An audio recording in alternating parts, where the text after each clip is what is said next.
pessoal, sejam bem-vindos a mais uma aula de ciências. Eu sou a professora Girlaine Silva, sou negra e hoje estou usando o vestido verde. Na aula de hoje abordaremos alguns exemplos de radiações eletromagnéticas. Curiosos? Então entrem nessa onda e não saiam daí. Vocês já viram algum meme sobre radiação na internet? Aposto que vários, né? Deem uma olhada nesses exemplos.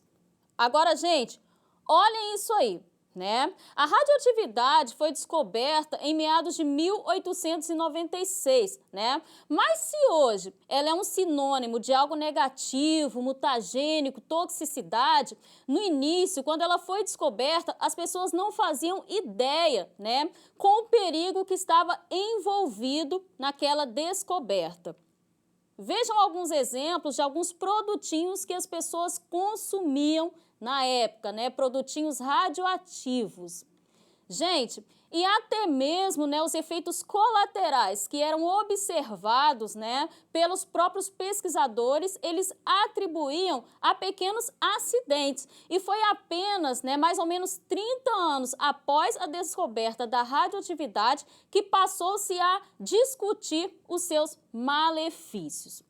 Ainda assim, né, muitos desses produtos, né, ficaram no mercado por bastante tempo antes da comercialização ser proibida. Hoje em dia se sabe-se que a exposição a determinados níveis, né, de materiais radioativos pode levar a danos no organismo e ao ambiente. Deem uma olhada nesse exemplo que aconteceu em Pripyat, na Ucrânia.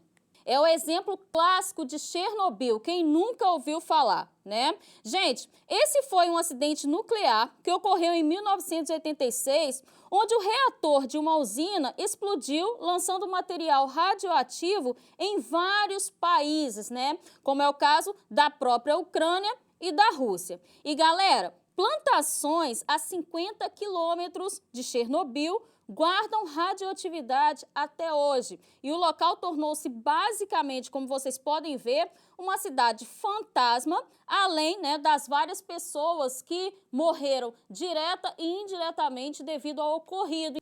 Mas o que é radioatividade, professora? Deem uma olhada. A radioatividade é definida como um fenômeno pelo qual um núcleo instável emite partículas e ondas para atingir a estabilidade. Dentre essas ondas, nós temos a radiação gama, né? Que é um tipo de radiação ionizante. O que seria isso? A radiação ionizante é aquela que é capaz de levar a modificações, né, na configuração eletrônica dos átomos, mudando a propriedade da matéria. E é aí que mora o perigo da radioatividade. Mas qual é a natureza dessas ondas que as fazem tão perigosas? Bem, a radiação gama é um exemplo de radiação eletromagnética. Vamos relembrar o que são radiações eletromagnéticas? Gente, radiação eletromagnética é um conjunto de ondas eletromagnéticas. Ondas são perturbações no meio que se propagam, né, carregando somente energia. E no caso das ondas eletromagnéticas, elas vão ser aquelas capazes de se propagar no vácuo e formadas pela combinação dos campos elétrico e magnético. Veja como uma onda é formada. A amplitude é basicamente a altura da onda. O seu comprimento é dado pela distância entre duas cristas, que é o ponto mais alto, ou dois vales sucessivos, né? No caso do vale, o ponto mais baixo. E a frequência é o número de oscilações em determinado período de tempo, sendo dada em hertz. Gente, a depender da variação dessas características, a gente vai ter ondas com propriedades diferentes. Bem, essas ondas elas estão organizadas e classificadas, né, de acordo com a sua frequência ou comprimento no espectro eletromagnético. O espectro eletromagnético, ele vai ser composto por todas as variedades de radiação do universo. E se vocês observarem, a radiação gama, ela possui a mais alta frequência do espectro eletromagnético. E juntamente com a radiação ultravioleta e com os raios-x, eles vão compor as ondas mais enérgicas desse espectro eletromagnético. E é por isso que elas serão o nosso ponto de discussão na aula de hoje. Bem, agora uma perguntinha para vocês. Por que a gente usa protetor solar? Ah, professora, essa é muito fácil, é para a gente se proteger, né, dos raios de sol, da radiação dos raios UVs. Mas vocês sabem o que é radiação UV? Deem uma olhada no slide. Bem, gente, a radiação UV, né, são ondas eletromagnéticas com frequência maior do que a luz visível e cujo comprimento de onda varia entre 200 nanômetros a 400 nanômetros. Geralmente, elas vão ser produzidas naturalmente pelo Sol, né, mas também vai ser produzida artificialmente por lâmpadas e lasers. Bem, elas vão ser as ondas mais energéticas emitidas pelo Sol. Deem uma olhada no slide. Bem, a radiação ultravioleta pode ser classificada em UVA, UVB e UVC. No caso de UVA, né, possui maior incidência na superfície da Terra, pois não são absorvidos pela camada de ozônio. Incidem durante todo o dia, incluindo dias nublados. Já o UVB são parcialmente absorvidos pela camada de ozônio, sendo mais incidentes no verão em altitudes elevadas. Já o VC, né, possui os menores comprimentos de onda e são muito nocivos, mas não atingem a superfície da Terra, como vocês podem ver pela figura, por serem completamente absorvidos pela camada de ozônio. Então, tá aí a importância dessa camada para o nosso planeta. Agora, observem a imagem.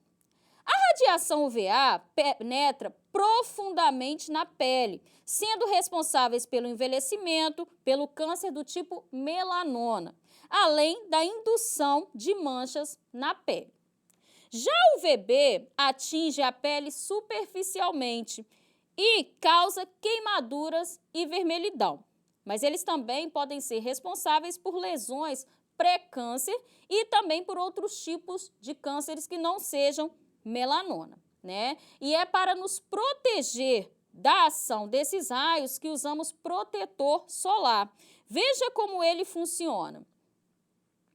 Eles fazem com que a pele não absorva os raios porque contém substâncias que são refletoras, né? Como as peles que são mais escuras, né, possuem uma quantidade maior de melanina, que é uma proteína que acaba nos protegendo, né, contra parte dessa radiação, é muito importante, né, que as pessoas escolham o protetor, né, cujo filtro seja o ideal para o seu tipo de pele, tá? Mas a dica é, todo mundo tem que usar protetor solar.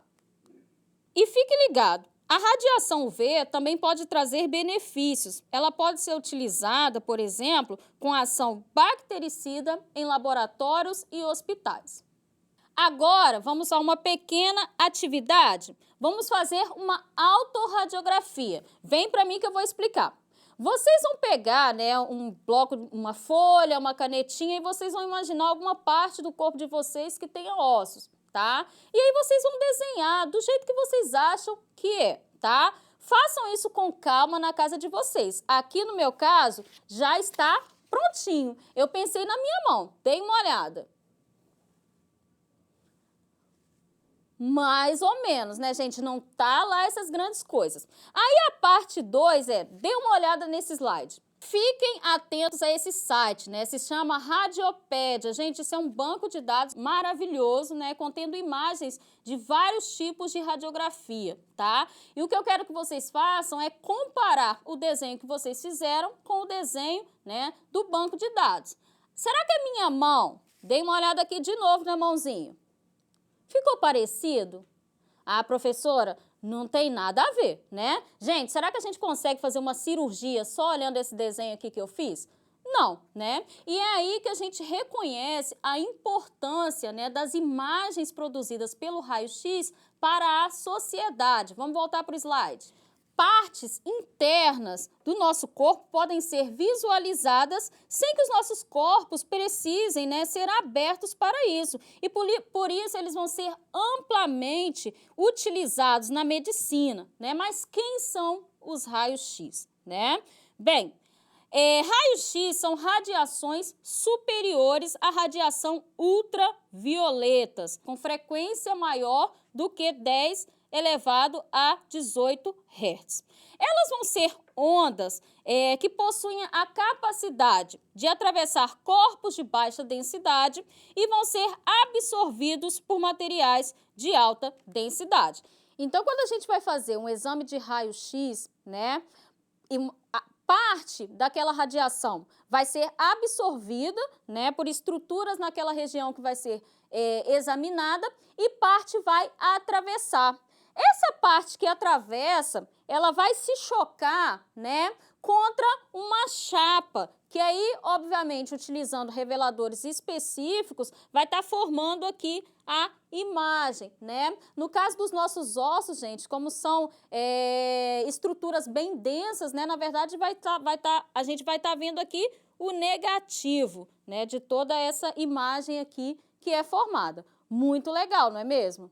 E olha que legal, eles também podem ser utilizados, né, para controle de bagagens em aeroportos, né, ou para determinar a estrutura de cristais, numa técnica conhecida como cristalografia. Mas, gente, prestem atenção, né, por ser uma radiação ionizante em grande quantidade ou a partir de longa exposição, ela pode alterar o DNA das células, levando à formação de tumores, né, ou ao câncer.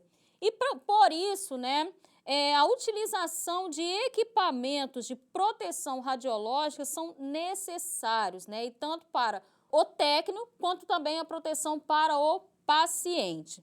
Eles têm a função de blindar a radiação, como é o caso dos aventais de chumbo, né, no qual o raio-x não consegue atravessar, e também o protetor de tireoide, como vocês podem ver aí pela imagem. A segunda imagem mostra um dosímetro, né, que é o controle dos técnicos, que mostra o quanto de radiação, né, que eles estão se expondo. Muito interessante, né? Por isso é sempre importante ter cuidados, né? E se informar para a gente não se expor, né, desnecessariamente a produtos que fazem mal para a nossa saúde. Agora vamos imaginar aqui uma situação. Imagine que você está andando, né, e acha ali uma coisa que está brilhando, um objeto brilhando em azul. Você levaria para casa? Dê uma olhada nesse slide. Bem, gente, isso aconteceu aqui no Brasil, em Goiânia, né, em 1987, onde um pai achou um objeto e levou para a filha, né, brincar, porque brilhava, né, era muito bonito. Mal sabiam que aquele era o brilho da morte e que aquele evento se transformaria em um dos maiores acidentes radioativos do mundo, né? Acontece que aquele objeto era um equipamento hospitalar e continha césio-137, um elemento radioativo. E se a gente for lembrar, né, do elemento radioativo que eu falei para vocês lá no início, ele vai ser aquele elemento cujos átomos são capazes de emitir radiações alfa, beta e gama, né? Tendo a radiação gama um altíssimo poder de penetração. A radiação gama formam, né, as ondas mais energéticas do espectro eletromagnético, sendo produzidas por reações nucleares. Devido a isso, elas conseguem atravessar praticamente todas as barreiras, né, que as radiações alfa e beta não atravessam, só sendo contidas por uma parede de concreto ou de chumbo. E é por isso, gente, que as vítimas, né, desse acidente radioativo foram enterradas em caixões de chumbo para conter a radiação, né? Entretanto, né, a gente tem consequências que se estendem desde a década de 80 até hoje, né, na vida daquelas pessoas que moram nos arredores onde ocorreu aquele acidente ali em Goiânia. Como ondas, né, ionizantes, tal como o raio-x, elas vão estar agindo nas nossas células, elas podem agir nas nossas células, né, levando à gênese de tumores. Gente, então é muito importante, né, que a gente tenha cuidado com as coisas que a gente manipula. Dê uma olhada nessa figura. Esse aqui é o símbolo, né, que mostra que ali contém elementos radioativos, é o símbolo da radioatividade. Então, né, quando você for, por exemplo, no hospital, é de praxe que você veja um ou outro equipamento que contenha esse símbolo. Isso é sinal de quê, gente? De perigo, que você não deve se expor àquilo ali. Se você não é um conhecedor, você não deve estar manipulando, né, esse equipamento sem a devida proteção e orientação, beleza? Bem, professora, então essa radiação gama só tem lado negativo? Não, né? Como ela tem esse potencial ionizante, juntamente com a radiação, né, os raios-x, elas vão ser usadas em tratamentos oncológicos, como é o caso da radioterapia. Então, é utilizada aí no combate ao câncer, tá? E agora, olhem essa imagem, né? Dizem que a radiação gama deixou esse sujeito aí fortão, além de verde, né? Mas, gente, depois de assistir a uma aula dessas, fica um pouco difícil de acreditar, né? Mas, de qualquer forma, eu trouxe o desafio. Deem uma olhada, né, em como a ficção, ela trata esse contexto de radiação, radioatividade, beleza? Então, assistam ao filme Hulk, porque pelo menos a diversão vai estar garantida. Até a próxima aula!